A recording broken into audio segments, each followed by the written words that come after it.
Oke, cek. Ya, jadi selamat pagi anak-anak. Ya, pada pertemuan hari ini kita akan membahas tentang kaidah pencacahan. Ya, jadi pada semester 2 ini kita akan membahas tentang yang pertama adalah kaidah pencacahan, kemudian yang kedua itu adalah peluang. Nah, dua materi ini merupakan materi yang saling berkaitan. Jadi ada baiknya kalian memahami kaidah pencacahan terlebih dahulu, kemudian baru bisa mempelajari yang namanya peluang. Ya. Jadi kaidah pencacahan, ya, itu materi pertama yang akan kita bahas. Apa sih itu kaidah pencacahan? Jadi kaidah pencacahan itu adalah aturan atau rumus untuk menghitung banyaknya kemungkinan dari suatu percobaan yang terjadi. Ya, kurang lebih kaidah pencacahan itu seperti itu saja. Nah, jadi contohnya bagaimana sih? Aturannya bagaimana atau kemungkinan apa yang akan kita hitung? Ya. Jadi, misal seperti ini ya. Ada permasalahan seperti yang kalian baca di video ini. Junia membeli makanan di sebuah warung.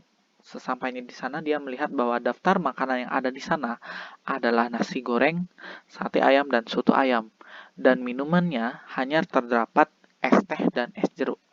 Berapakah kemungkinan kombinasi makanan atau minuman yang dapat dipesan oleh Junia? Nah, ini salah satu kemungkinan, ya, percobaan yang akan kita hitung banyak kemungkinannya, ya. Jadi bagaimana caranya kita menghitung ini? Nah, ada beberapa cara. Jadi yang pertama adalah tabel. Nah, seperti yang kalian lihat di sini ada makanan dan minuman, ya. Nah, makanannya sendiri itu terdiri dari nasi goreng, sate ayam, dan soto. Kemudian minumannya adalah es teh dan es jeruk. Nah, jadi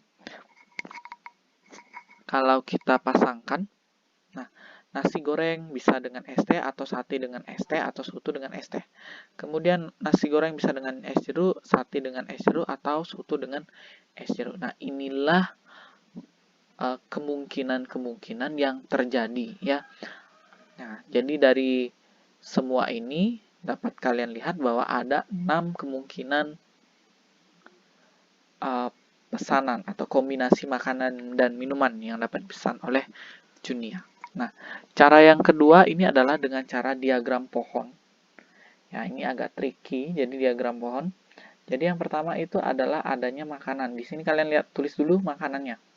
Ya, ada nasi goreng, ada sate, dan ada soto. Nah, setiap makanan itu dipecah menjadi dua karena ada minumannya ada dua. Maka nasi goreng dengan es teh dengan jeruk, kemudian sate dengan teh dan jeruk, soto dengan teh dan jeruk. Sehingga inilah hasilnya.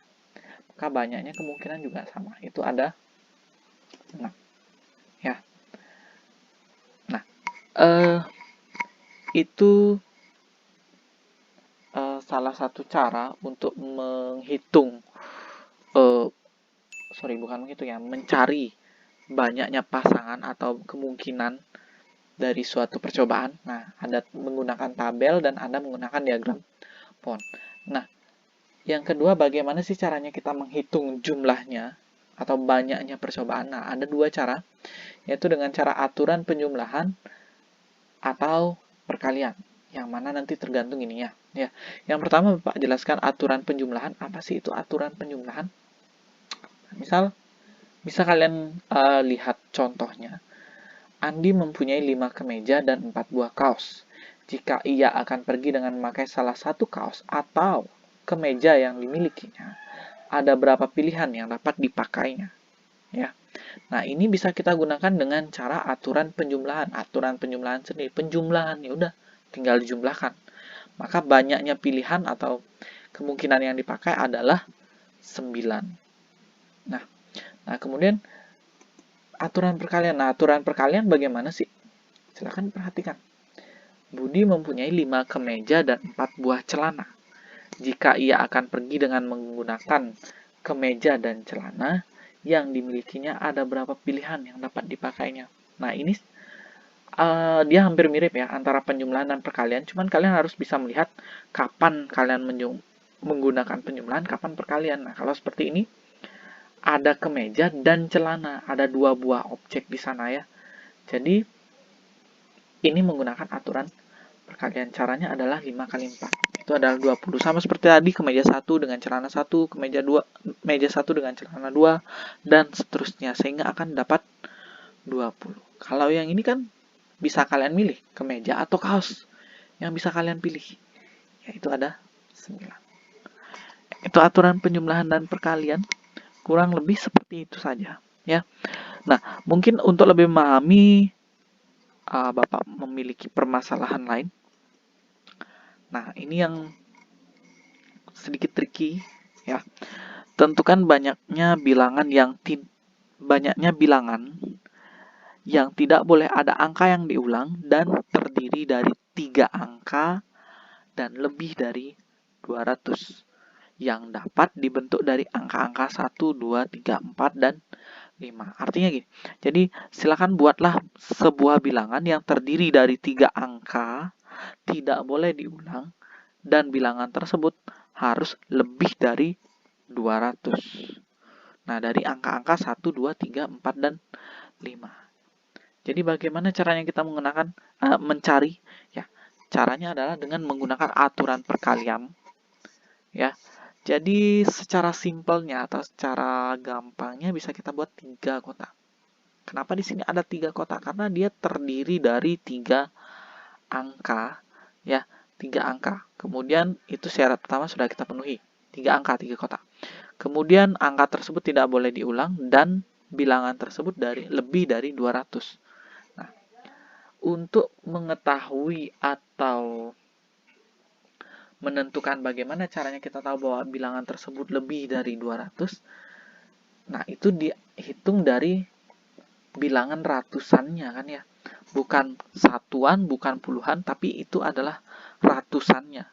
Nah, berapa saja angka ratusan yang bisa kita isi yang lebih dari 200? Nah, itu yang silakan kalian pikirkan. Kira-kira angkanya ada berapa saja sih? Nah, kalau misalnya kita cek, itu angkanya ada 2, 3, 4, dan 5. Angka 2, 3, 4, dan 5 itu bisa kita masukkan di bilangan ratusannya agar dia lebih dari 200. Maka ini ada berapa angka sih?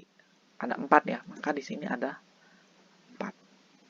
Nah, kemudian puluhan dan satuannya bagaimana? Puluhan dan satuannya bebas. Kalau udah dia lebih dari 200 ya terserah. Kalian mau isi berapapun boleh kan? Ya. Itu karena itu tidak berpengaruh istilahnya dengan ini 200 ini. Nah, tapi ada syarat yang selanjutnya, dia tidak boleh angka yang diulang. Nah, jadi kira-kira berapa sih angka yang di sini yang bisa kita masukkan? Nah, jadi angka yang bisa kita masukkan, kalau angka yang di depan diambil, misal diambilnya 2, maka angka yang bisa dimasukkan adalah 1, 3, 4, dan 5. Dari 5 angka, kelimanya kita bisa boleh pakai. Tapi karena istilahnya di depan sudah dipakai 1, maka ini berkurang 1. Maka ini jadinya adalah 4 angka. Nah, kemudian bilangan yang terakhir bagaimana? Bebas juga, udah lebih dari 200.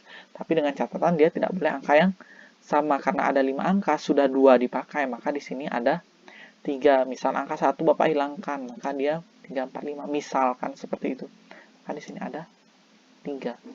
Nah, aturan perkalian ya udah, tinggal dikalikan. Maka kemungkinan angka yang dapat dibentuk itu adalah jumlahnya atau banyaknya 48. Ya, jadi kurang lebih seperti itu saja pertemuan hari ini atau materi hari ini yang akan kita bahas. Ya, jadi fokus dari materi ini adalah tentang aturan penjumlahan dan aturan perkalian. Ya, semoga kalian bisa memahami materi ini dengan baik. Sekian dan terima kasih.